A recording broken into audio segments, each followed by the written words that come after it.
Inicialmente, eu gostaria de agradecer o convite e faço em nome do Dr. Heráclito e da querida amiga Meire.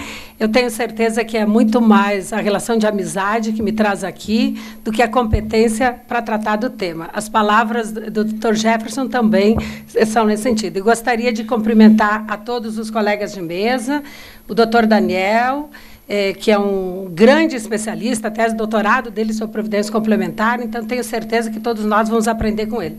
Doutor Gilberto, o doutor Carlos Mota, eu quero dizer que em 94, quando era procuradora da INSS, em 95, como associada da Amprev, diversas vezes estive aqui, por isso quero mais uma vez agradecer o convite e dizer que é uma alegria estar aqui. O doutor Augusto, Antônio Augusto Queiroz, que em diversos momentos já estivemos juntos discutindo sempre questões de previdência, porque eu costumo dizer que eu sou uma pessoa, uma compositora de uma nota só. Se alguém pergunta, um dia uma pessoa me disse, mas há uns 10 anos a gente esteve junto numa mesa, eu não lembro do que você falava. Eu disse, eu também não, mas certamente era de previdência social. Então, o doutor Antônio Augusto, nós já tivemos em diversos momentos, e o doutor Jefferson também tive o prazer de conhecê-lo num evento de previdência em São Paulo, e dizer que a coragem, a forma como defende, eu acho que falta pessoas públicas assim, e felizmente ele está no Conselho Nacional de Justiça. Eu tenho dito, como membro do Ministério Público, que os conselhos eles estão conseguindo um certo controle em carreiras que efetivamente não o tinham antes, né? Então, por isso, eu gostaria de cumprimentar a todos. Eu vou falar aqui sobre a quem é dirigida a Previdência Complementar, mas antes, contudo, eu até considerando que foi falado hoje de manhã, que eu, felizmente, pude estar presente, né? Eu comentava com a Meire que o programa está muito interessante, porque ele está completo, tem questões técnicas, questões jurídicas, e eu, ao menos assim, que eu tenho conhecimento, é o primeiro evento que trata da Previdência Complementar do servidor público desta forma, assim, tão completa. E nós vamos levantar questões aqui que certamente vão parar nos tribunais, e que devem ser objeto, inclusive, de mudanças legislativas. Então, feitas essas considerações, eu vou, para nós falarmos da Previdência Complementar do servidor público, eu vou tecer em 2 minutinhos, porque eu gosto de partido geral para o particular, e embora o professor Wagner, hoje de manhã, ele tenha se furtado de fazer isso, porque disse que nós já tínhamos ido para o particular, mas eu gostaria de contextualizar que a nossa proteção social está inserida num contexto maior de proteção, que é a Seguridade Social, e que, infelizmente, não é vista no sistema, no conjunto. É impressionante como o pessoal da saúde puxa, não, falta recurso para a saúde. O pessoal da Previdência acha que todos os recursos do 195 são para a Previdência. E o pessoal da assistência, muitas vezes, tenta confundir com a proteção previdenciária. Então, apesar de a Constituição já ter essa idade que tem, desde 88, eu penso que nós já poderíamos ver a Seguridade Social como um sistema, e, infelizmente, inclusive as mudanças constitucionais que têm sido feitas no artigo 194, 195, dá para se perceber essa diversidade de pensamentos em relação àquilo que o Constituinte originário tentou ver como um sistema. Então, gostaria de contextualizar a nossa proteção social dentro da Seguridade Social. Eu costumo dizer que a Constituição de 88 inaugurou uma forma mais completa de proteção. Inclusive, de um lado, concede saúde a todos, nós não precisamos mais nos identificar como trabalhadores para ter acesso à saúde, e, de um outro lado, concede recursos quando esses recursos não podem ser obtidos pelo esforço próprio. E o faz inicialmente e prioritariamente pela Previdência Social, e aqueles que não são protegidos pela Previdência e pela assistência. Infelizmente, a generosidade do legislador nos últimos tempos tem confundido muito esses dois sistemas. Tanto que, por exemplo, no Estatuto do Idoso, ele é mais benéfico com o benefício, com a prestação, para não ficar benéfico o benefício, com a prestação assistencial, do que com os benefícios previdenciários. Aquilo que eu falava hoje de manhã, a falta de coerência do sistema. Bom, então, nesse lado que concede recursos, Então, disse há pouco que nós temos a Previdência e a Assistência. Embora muitos colegas, muitos membros do Ministério Público e muitos magistrados tenham confundido as duas áreas, elas têm objetivos diferentes. Eu tenho visto quando os juízes julgam questões relacionadas a LOAs, ao benefício da prestação continuada para o idoso e para o deficiente, uma visão, e o Supremo Tribunal Federal recentemente decidiu no sentido de fazer caridade com o chapéu alheio, né? Eu tenho dito, inclusive, que ele desestimula, com julgamentos como o que teve o Supremo Tribunal Federal, desestimula a proteção prioritária, que é a proteção previdenciária. A proteção previdenciária, já desde Beveridge, porque quando se fala em Seguridade Social, se fala em Beveridge e diz, não, Beveridge terminou com a Previdência. Não, Beveridge manteve o seguro social como prioritário. E, textualmente, no seu relatório, ele diz, para aqueles não protegidos é que nós vamos ter a assistência social. Bom, então, a Previdência Social, ela visa proteger o trabalhador e seus dependentes nas situações de necessidade. Esta proteção, nós temos uma proteção básica e uma proteção complementar, que até esse ano era dirigida, essa proteção complementar era dirigida só aos trabalhadores ligados ao regime geral. Por quê?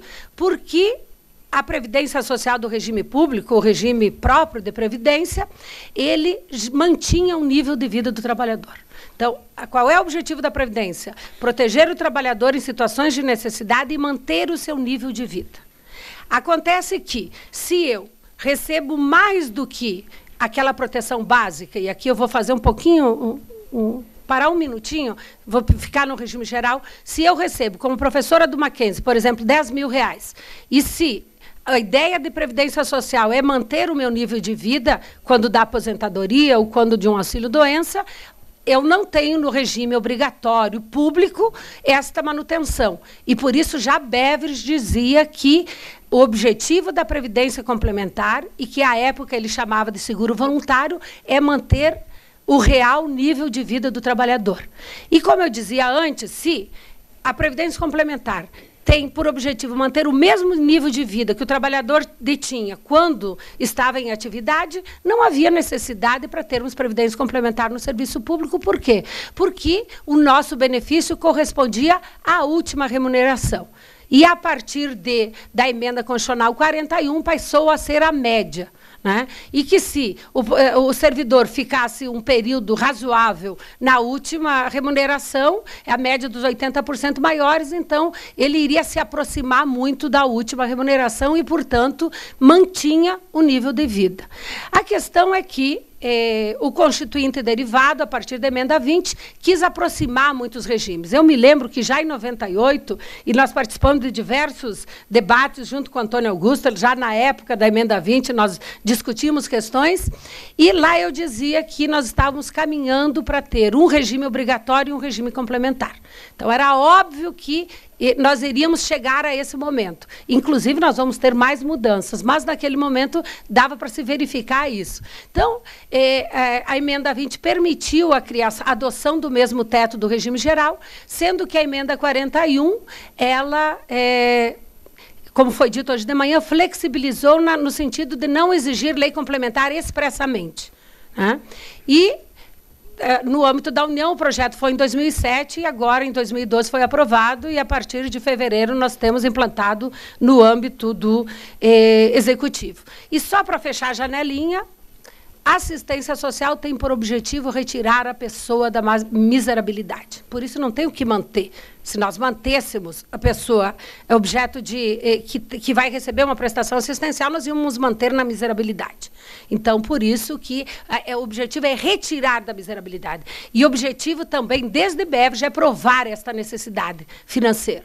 É por isso que eu tenho criticado muito muitos membros do Ministério Público, aqui começo por eles, né, e magistrados, inclusive, como lá no Mackenzie, nós temos um grupo de pesquisa sobre ativismo judicial e Seguridade Social, onde nós discutimos aquilo que eu costumo dizer é caridade com o chapéu alheio, né? Porque isso aí sempre alguém paga a conta e muitas vezes cria muitas desigualdades. Mas vocês viram como eu, na minha manifestação de hoje de manhã, no meu questionamento, que não é só o poder judiciário e o Ministério Público, no caso o judiciário, que decide, que tem concedido generosidade. Nós temos visto o poder legislativo fazer isso. E hoje de manhã, quando eu colocava para ele aquela pergunta da dona de casa, não é que eu não acho adequado ter uma alíquota de 5% para ela, mas coloque para todo trabalhador que não tem proteção social que esteja na mesma situação. Então, faz generosidade e cria desigualdades. Bom, então, voltando. Então, nós temos a Previdência e a assistência. A Previdência, ela, desde que foi criada, desde que foi pensado o sistema de seguridade social, ela tem uma parte obrigatória e uma parte facultativa complementar. Dizia há pouco que o Beveridge dizia seguro obrigatório e o seguro voluntário para aquelas pessoas que recebiam além daquela taxa, daquele valor que a proteção obrigatória concedia. Esta proteção obrigatória, no Brasil, sempre foi pública. Né? Sempre foi pública, continua a ser, e eu acho que não há perspectiva, como em outros países, de privatizar ela.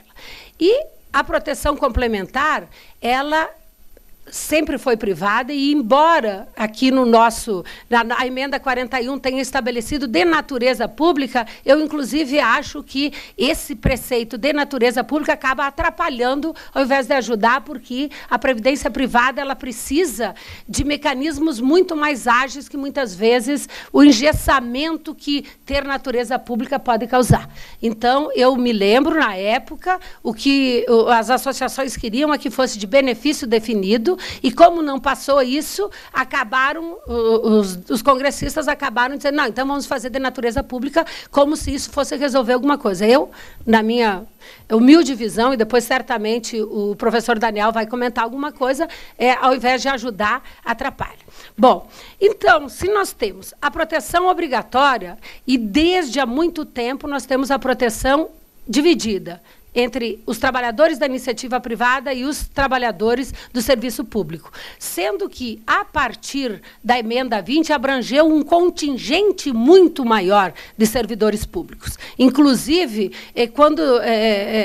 com o regime jurídico único, nós tivemos um percentual, o dobro, assim, que dobrou aqueles originalmente que nós tínhamos no regime próprio. Então, isso também é uma das causas do déficit. Então, na verdade, nós não podemos hoje, os atuais servidores e os futuros, pagar uma conta que foi decisão dos constituintes, que foi decisão dos legisladores. Bom, então, como eu dizia, o regime próprio, ele tem por objetivo proteger os servidores públicos. E até a emenda 20, alguns entes federativos entendiam que eram todos os servidores públicos, inclusive os titulares de cargos em comissão. Veio a emenda 20 e, no seu parágrafo 13, disse que é só servidores públicos titulares de cargos efetivos. Inclusive, teve muitas discussões, acabou parando no Supremo Tribunal Federal, e o Supremo Tribunal Federal, eu entendo que de maneira correta, definiu que podia sim e que deveria ser assim. Porque previdência é proteção do amanhã,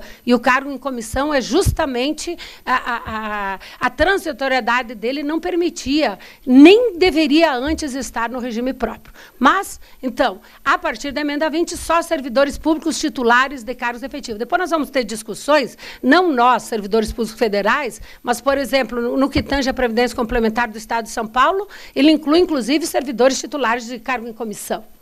É possível? Não é possível? São todas discussões que irão surgir a partir de agora. Bom, então, como eu dizia, a emenda 20 permitiu que se adotasse o mesmo teto. Eu aqui não vou fazer considerações, já de manhã foram feitas muitas considerações sobre isso. Eu, inclusive, entendo que defendi isso na comissão e no Congresso Nacional, quando se discutia a criação da Previdência Complementar, que a União, num primeiro momento, tinha que organizar o regime próprio. E depois de organizado o regime próprio, com as novas bases, a partir da emenda 41, é que nós deveríamos ver se haveria necessidade ou não da Previdência Complementar. Porque eu entendo que, a partir da emenda 41, o regime pode ser, sim, superavitário. Antes não era. Eu disse aqui, um grande professor da Espanha me disse que era um ótimo negócio. Eu mesmo conheço muitas pessoas, eu tenho 32 anos de serviço público, e nos diversos cargos que exerci, muitas pessoas ficavam 2 anos e se aposentavam. Muitas pessoas ficavam 2 anos e se aposentavam. Imagine eu, recolhia um salário mínimo como contador, fazia um concurso para fiscal da Receita e me aposentava 2 anos depois. Quem paga essa conta? Aí eu não posso concordar com o professor Wagner que é um servidor público, não. Na verdade, quem paga essa conta, como muito bem foi dito hoje de manhã pelo Jaime, é o trabalhador, inclusive, é o cidadão que ganha menos no Brasil, já que nós temos uma tributação bastante regressiva. Bom, isso não podia, não tinha tempo mínimo de permanência, certo? Com a emenda 20, o serviço público passou a exigir 10 anos de serviço público e ter uma idade mínima. Então, com a emenda 20, a coisa já mudou. Com a emenda 41, mudou mais ainda, porque não bastava eu ficar 10 anos, eu teria um benefício que corresponderia à média de 80% de todo o período. Então, se eu fui advogada e recolhi sobre o salário mínimo 20 anos, e depois fui para o 5º constitucional, ou fiz um concurso público para procurador federal, aí, se foi depois da emenda 41, o que vai acontecer? Esse um salário mínimo vai repercutir aqui. Então, não há problemas atuariais. E, por isso, eu defendia, naquele momento, que, antes da criação da Previdência Complementar, deveria ser posta a conta. Mas não com esse déficit, porque esse déficit tem que colocar todas essas generosidades que foram concedidas antes. Eu, inclusive, tenho defendido que, antes de 93, a aposentadoria do servidor público não tinha natureza previdenciária. E por isso que se admitia, por exemplo, a cassação da aposentadoria. A partir da emenda 20, tem natureza... A partir da emenda 20, não. A partir da emenda 3, no caso da União, e estados de São Paulo, o estado de São Paulo, por exemplo, foi a partir da emenda 41. Né? E alguns estados, a partir da emenda 20, cada um entendeu de uma forma, interpretaram isso. Passaram a ter natureza previdenciária, e por isso, inclusive, eu falava com o doutor Jefferson agora ao meio-dia, que eu entendo que é inconstitucional a cassação da aposentadoria, porque agora é um direito que depende do cumprimento de um dever anterior. Né? Porque a Previdência Social, diferente da assistência, ela exige contribuição do beneficiário. E por isso que o benefício do servidor público passou a ser previdenciário só a partir no caso federal, a partir da emenda 3 de 93. Bom. Ah, é? Ele está para não poder caçar. Ah, tá. O Daniel está me dizendo que ontem o Senado votou para não poder caçar. Porque, na verdade, não podia conceder integral. O juiz chega, fica 1 ano, ou um membro do Ministério Público, que é os mesmos direitos, as mesmas obrigações, e aí faz alguma coisa irregular e caçam e determinavam a sua aposentadoria compulsória e a pessoa recebia integral. Então, era um prêmio. Né? Então, o que acontece? Agora nós temos... E aqui eu não vou falar o passado, já que o Wagner falou hoje de manhã, nós temos uma outra realidade. Antes, nós tínhamos uma realidade que não era previdenciária, certo? Nós tínhamos uma realidade... E eu quero dizer que eu não conheço nenhum país desenvolvido no mundo que tenha uma previdência da forma como nós tínhamos para os servidores públicos. Nenhuma. Nenhuma. Tem o México, mas daí o México se assemelha no Brasil, né? Tem alguns países, mas países que chamamos em desenvolvimento. Nenhum país desenvolvido, a menos que eu tenha conhecimento. Pode ser que o meu conhecimento, nesse sentido, não está tão amplo. Né? Então, algumas mudanças que foram feitas, eu entendo que tinham que ser feitas. Tinham que ser feitas. Hoje de manhã foi falado aqui, pelo Delúbio, eu, por exemplo, estaria aposentada há 9 anos, se não tivesse tido mudança. 9 anos que eu estaria aposentada. Quando eu digo em congressos internacionais que eu já tenho direito à aposentadoria, as pessoas ficam apavoradas. Não é possível.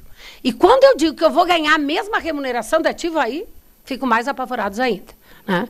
Então, quer dizer assim, nós temos que assumir, e como servidores, talvez essas mudanças elas não sejam tão positivas, porque assim, se eu for pensar do lado individual. Agora, se eu for pensar do lado da coletividade, como cidadão, essas mudanças são significativas. Então, depende sobre que prisma nós vemos isso. Então, sobre o prisma da coletividade, porque nós estamos aqui, nós somos servidores públicos, queremos ter uma boa remuneração, mas queremos viver numa sociedade mais igualitária, né? Então, essas questões...